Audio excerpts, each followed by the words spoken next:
Well, I very much appreciate your humility in showing brilliant images and admitting that even you don't understand what they mean. Still scratching my head.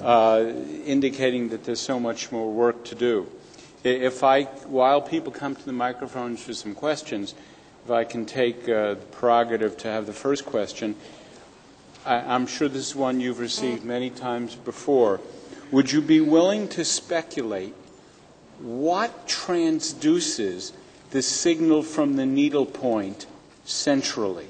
What mediates where you put and twirl a needle to a specific limbic region? Great question. And you notice I didn't bring it up during the talk, and that's because fundamentally I have no clue. So let's just start with that. And I'm not sure anybody really has a great clue. There's certainly been some very interesting studies that have looked in detail at what happens around an acupuncture needle. We know that, for example, there seem to be changes in the connective tissue around there. The connective tissue proteins seem to actually get kind of wound up with the needles to some extent. And that suggests that there may be certain fibers, sensory fibers, perhaps distinct from the normal vibrotactile fibers or heat or pain fibers, that may be activated. Now, why it is those connect to these particular brain regions? Might it be more related to an autonomic effect of this kind of dull, aching sensation, which kind of has a visceral, almost a visceral-like appeal, the way we may get dull, aches within our viscera, and thus we know through various pathways may institute that. I think we're really struggling to figure out what that is. Yes. My question is, have any attempts been made to measure other non-pain effects of acupuncture with fMRI? It's a good question. Certainly, in all the baseline studies, we were just literally looking at the direct effects. There's the studies, for example, that Dr. Cho did early on, looking at particular visual areas. But because the therapeutic effects of acupuncture have been at least most widely used in the pain area, most of the studies that I'm aware of have been focused on that. One of the other areas that we're very interested in, however, is addiction. Again, that same kind of limbic and paralimbic area are the very areas that we see active, not just with pain, but say with cocaine administration. And so this modulation of that gives us the hypothesis that there may be actions, despite perhaps what Consumer Reports has concluded. But that's another area where I think the biology of what we've learned kind of supports additional investigation. It gives us some hints as to how we might be able to design those studies. And Zhisheng Hang in Beijing is very convinced that it works in cocaine addiction. There you go. Question over here, yes. Yes, in most of the cases, actually, we do acupuncture. Other than a few cases, you can see an instant effect after you've done acupuncture, but most of the times the acupuncture effect is seen up a few hours after treatment or next day. Yeah, I just wonder how that correlates to your image data. That's a very good point. The question relates to the fact that clinically, acupuncture effects tend to occur over hours or many days or even weeks, as we showed in the carpal tunnel study.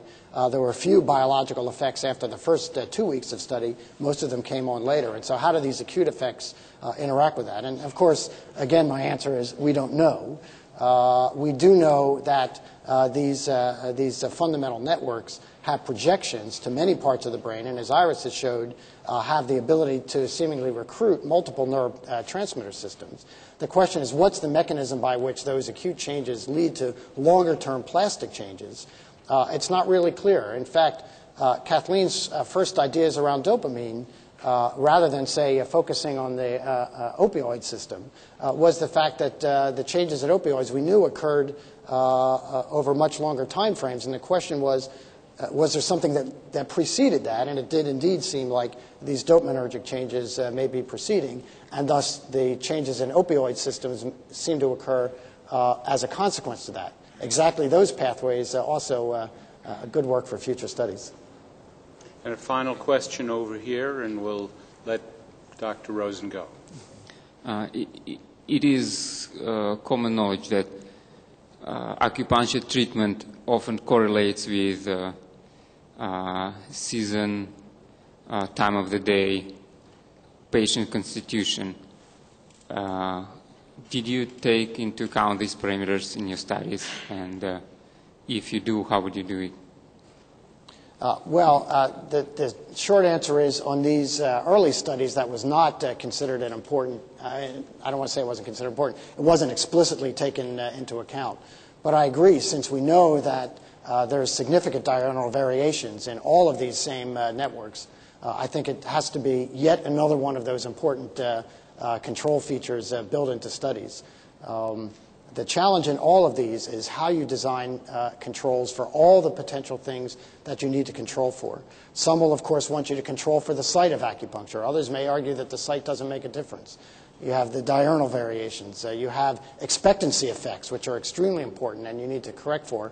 And it's hard to do true double-blind studies in this setting. They're very challenging studies to conceptualize, and in the end, it's probably going to be an amalgam of many studies which lead to common findings despite having different flaws that I think will probably most likely give us confidence that what we're seeing is true, rather than any single study that's going to be able to take on all the different issues that we have to take into account. Okay, thank you. Thank you. If you would join me in thanking Dr. Rosen for fascinating us. Let me finish.